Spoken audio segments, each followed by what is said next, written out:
Un homme devient véritablement invisible non pas par la richesse, le bruit, ni même l'amour, mais lorsqu'il cesse de rechercher la validation de son existence, lorsqu'il n'exige plus que le monde le reflète à travers le regard d'une femme. C'est à ce moment-là qu'il devient un fantôme pour la société, mais un dieu pour lui-même. Épicure a saisi cette vérité non pas par défi, mais comme une suppression précise de toute distraction. Tandis que le monde se gorgeait d'attention comme des chiens affamés en cage, il s'est discrètement éclipsé dans un jardin de silence, vers une vie où aucune humeur féminine ne régissait son aube, ni aucune bague ne définissait sa valeur. Aujourd'hui, car dès l'instant où vous avez besoin que quelqu'un d'autre affirme votre objectif, vous avez troqué votre âme contre un sourire. Mais voici une vérité qu'ils n'ont jamais inscrite dans vos manuels. Un homme qui apprend à vivre sans applaudissements devient insensible à la manipulation. Un homme à l'aise dans la solitude ne peut être victime de chantage. Et l'homme qui s'épanouit dans le célibat est l'homme le plus formidable au monde, invendable, inattaquable, indestructible.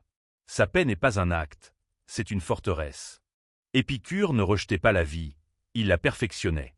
Il inventa un mode de vie exempt de séduction et de statut social.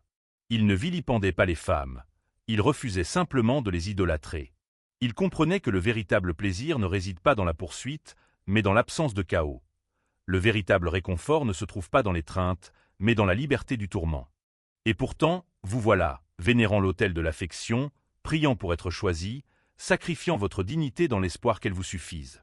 Vous dépensez au-delà de vos moyens pour des dîners avec des femmes indifférentes à votre égard. Vous dites oui alors que vous voulez dire non. Vous souriez en mourant intérieurement. Tout cela parce que vous redoutez ce qu'Épicure chérissait le plus, la solitude. Vous craignez le silence parce qu'il vous renvoie un miroir. Et au fond de vous, vous savez que lorsque le bruit s'estompera enfin, vous ferez face point l'homme que tu as longtemps évité.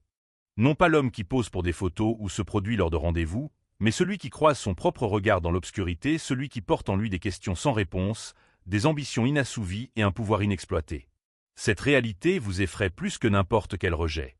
Pourtant, c'est précisément là qu'Épicure vous invite à commencer. Penchons-nous sur cette vérité, car nous entrons dans un domaine que la société moderne interdit aux hommes d'explorer. L'idée que la liberté n'est pas un défaut, mais la forme ultime. Un homme véritablement célibataire d'esprit, et pas seulement de statut est entier. Il est rare, le dernier à être capable de respirer sans avoir besoin de demander de l'air. Il ne se demande pas ce qu'il apporte à la table, car il est la table elle-même. Il est la chaise, la pièce, la maison, le fondement même sur lequel se construit le sens. Malheureusement, la plupart des hommes n'atteignent jamais ce stade. Nombre d'entre eux se perdent en chemin, errant dans le désert aride du désespoir, poursuivant des illusions qu'ils prennent pour du sens. Ils fréquentent pour se sentir dignes, se marient pour être reconnus et souffrent sous le poids d'attentes irréalistes qu'ils n'étaient pas censés porter. On reconnaît ces hommes de loin. Ils murmurent « femme heureuse, vie heureuse », le regard vide et le sourire forcé. Ils ont été domestiqués, comme des loups dressés à rapporter, ou des lions en smoking, souriant pour les photos de mariage. Épicure pleurait pour ces hommes, non pas parce qu'ils avaient échoué, mais parce qu'ils ne s'étaient jamais interrogés sur les raisons de leur fuite. Ici, la philosophie épicurienne agit comme un scalpel précis d'une honnêteté brutale. Il ne dit pas aux hommes d'éviter les femmes, il les exhorte à éviter les perturbations inutiles. Dans un monde où les relations sont chargées d'exigences émotionnelles, de messages constants, de surveillance sociale, de liens financiers et de pièges identitaires, comment trouver la paix lorsque son approbation dicte votre estime de soi? Tu n'es plus un homme, tu es devenu majordome dans un palais invisible. Épicure disait, la richesse requise par la nature est limitée et facile à obtenir, mais celle exigée par de vains idéaux est infinie. Remplacer richesse par amour, et soudain l'épuisement des hommes prend tout son sens. Vous n'êtes pas las parce que vous êtes seul, mais épuisé parce que votre idéal d'amour vous force à vous mutiler simplement pour être considéré comme digne. Vous rapetissez, faites des compromis et rognez des parties de votre personnalité pour correspondre à des moules que vous n'avez jamais façonnés. La tragédie, vous croyez que ce sacrifice est noble. Vous croyez vertueux. Mais en vérité, vous êtes comme un homme qui jette sa carte à la mer, espérant entendre « tu es sur la bonne voie ». Vous étiez fatigué parce que tu as cédé le volant de ta vie pour le confort de ne pas conduire seul. Épicure fit plus que rejeter cet échange, il en révéla la vérité. Vivant simplement parmi des amis proches, discutant philosophie sous les arbres, cultivant sa propre nourriture et poursuivant des plaisirs libres de tout lien, il découvrit un paradoxe. Il trouvait plus de joie dans la solitude, moins et plus de stabilité, que la plupart des gens ne trouvent dans le mariage.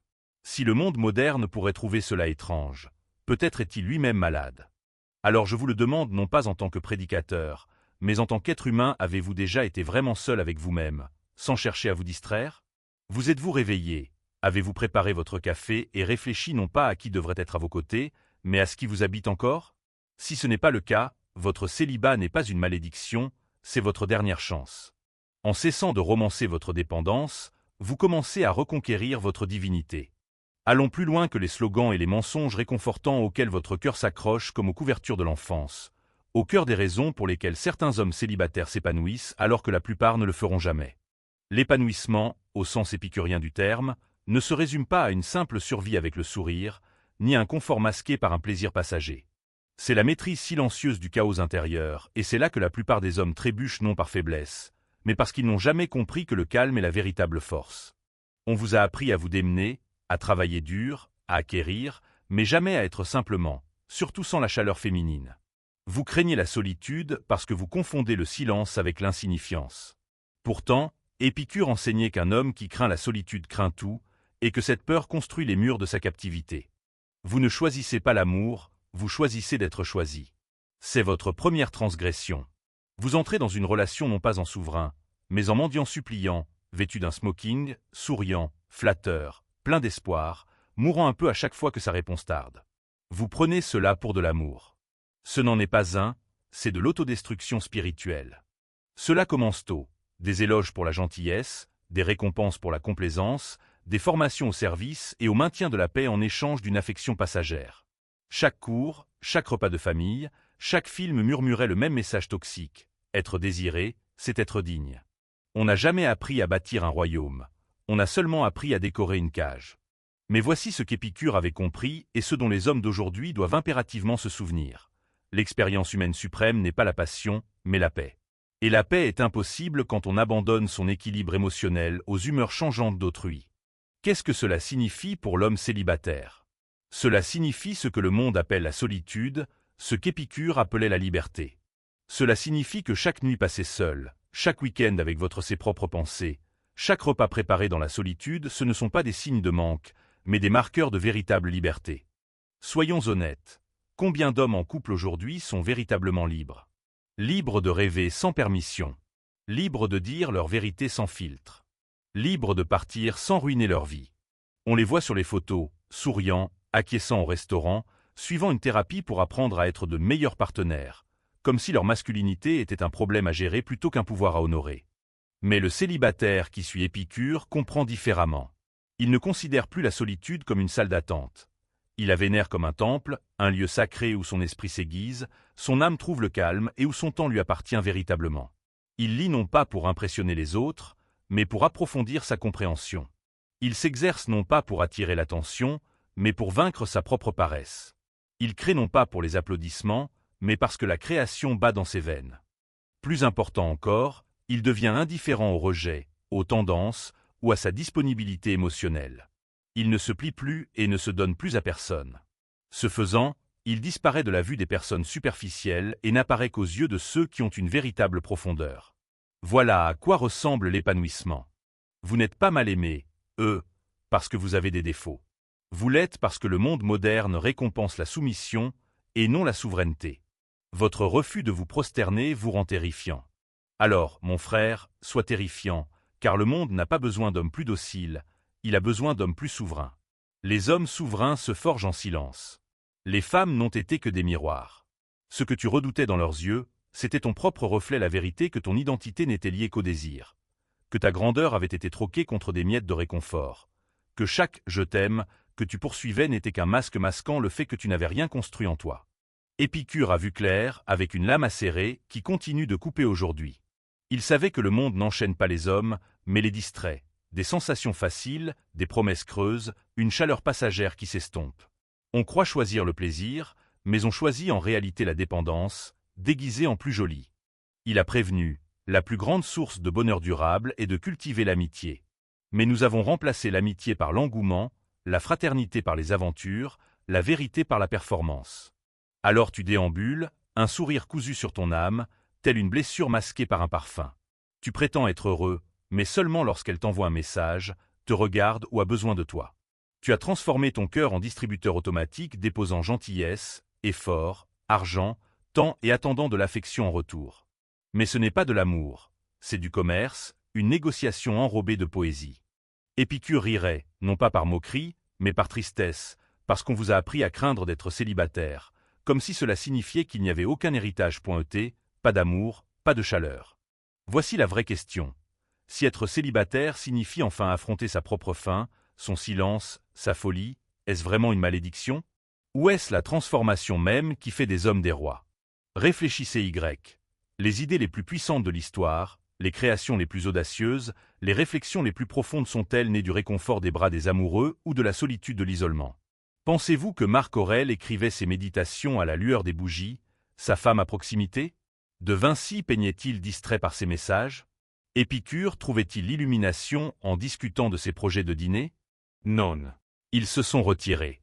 Ils se sont détachés, non par mépris, mais parce qu'ils comprenaient que la grandeur exige le calme. Et le calme ne peut s'épanouir dans un foyer empli de chaos émotionnel. Alors, posez-vous honnêtement la question, ai-je déjà été vraiment seul? Ou ai-je simplement erré entre les femmes? Votre célibat a-t-il été un choix délibéré ou un simple accident que vous avez tenté de réparer? Tant que vous n'acceptez pas la solitude comme un chemin, et non comme une punition, vous n'êtes pas vraiment célibataire. Vous êtes simplement perdu. Mais l'homme véritablement célibataire intellectuellement, émotionnellement, spirituellement devient un volcan de potentiel. Il ne recherche pas la validation, car il a remplacé l'approbation extérieure par un ordre intérieur. Ses journées ne sont pas régies par les sautes d'humeur des autres, mais par le cadre solide de son propre objectif. Et lorsque cet homme choisira enfin d'aimer, s'il le fait un jour, ce sera par abondance, non par manque, par plénitude, non par faim, par vérité, non par désespoir. Mais il doit d'abord gagner le droit d'être entier. Voilà, mon frère, le chemin. Le monde s'en moque, car il craint ce que tu pourrais devenir si tu le mènes à bien. La fin du mythe moderne de l'utilité.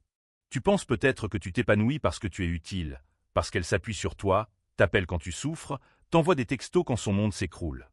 Mais l'utilité n'est pas l'amour, c'est l'emploi. Quand votre valeur dépend de votre utilité, vous n'êtes plus un partenaire, mais un outil. Replacable, provisable, fragile. Épicure enseignait que la paix commence lorsque les besoins cessent non seulement ceux du corps, mais aussi ceux de l'ego. Et qu'est-ce que l'amour moderne, sinon un contrat de satisfaction mutuelle des égos? Vous lui dites qu'elle est parfaite. Elle vous dit que vous êtes fort. Vous lui offrez des dîners. Elle vous offre de l'affection. Vous dites oui quand vous voulez dire non. Elle dit peut-être alors qu'elle veut dire jamais. Et vous faites tous les deux comme si c'était de l'amour. Ce n'est pas le cas. C'est une guerre polie.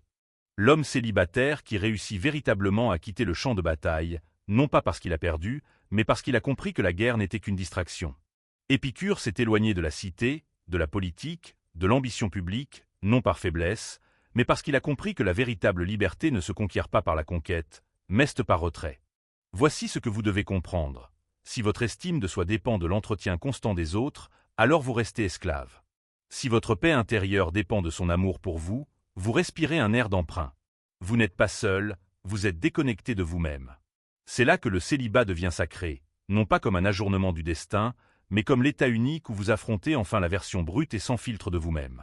Celle qui n'a plus rien à prouver, pas de fleurs à acheter, pas de photos à publier, pas de jalousie à provoquer, juste un homme qui respire, invisible, non célébré, seul et sans complexe. Pouvez-vous supporter cela? Pouvez-vous rester assis tranquillement, sans vous mettre en scène, et vous sentir néanmoins important? La plupart ne le peuvent pas.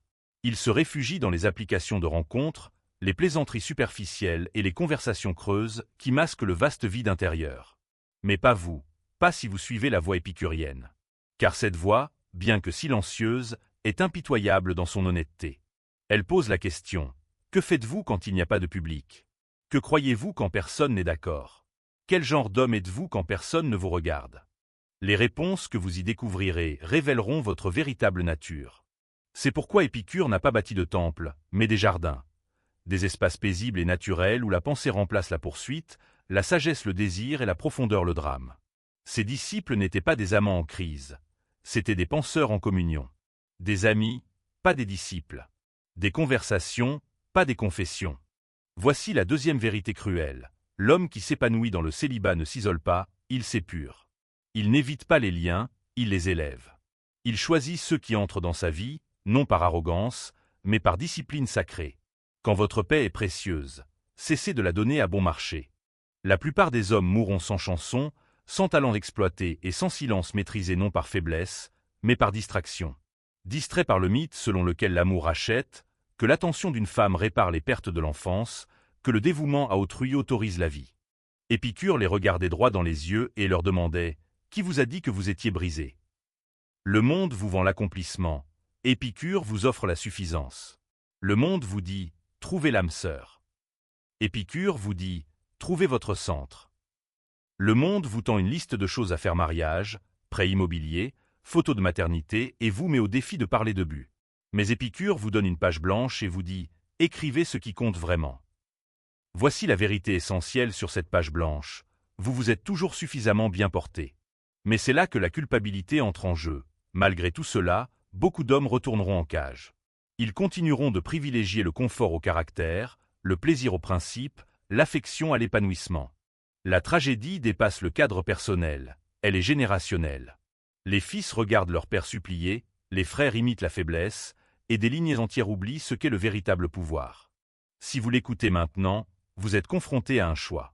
Vous pouvez continuer à vous définir par votre capacité à répondre à ces émotions, ou vous lancer dans le voyage sacré de l'indéfectible. Vous pouvez continuer à vous demander ce que veulent les femmes, ou vous pouvez enfin vous demander ce que vous êtes censé être non seulement en théorie, mais par la discipline, la solitude et le feu. Car l'homme qui s'épanouit dans le célibat ne rejette pas seulement l'amour, il rejette la dépendance. Il refuse de louer son âme pour une chaleur passagère. Il choisit le calme plutôt que le chaos, l'autonomie plutôt que l'approbation, et le respect de soi plutôt que l'effacement de soi. Ce faisant, il devient ce qu'Épicure a toujours imaginé, non pas un moine, ni un joueur, ni un reclus, mais un homme véritablement libre. Et si jamais l'amour surgit, qu'il vienne non pas pour combler un vide, mais pour partager un jardin. Qu'il vienne non pas pour vous sauver, mais pour vous accompagner dans votre plénitude, car alors seulement il sera authentique.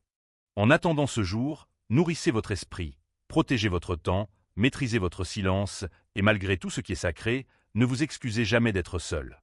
Dans le royaume d'Épicure, l'homme qui marche seul est celui qui voyage le plus loin. Si ce message a touché quelque chose en vous, vous a fait réfléchir ou reconnaître la trahison que vous avez subie en poursuivant l'illusion d'être désiré, c'est le moment d'agir.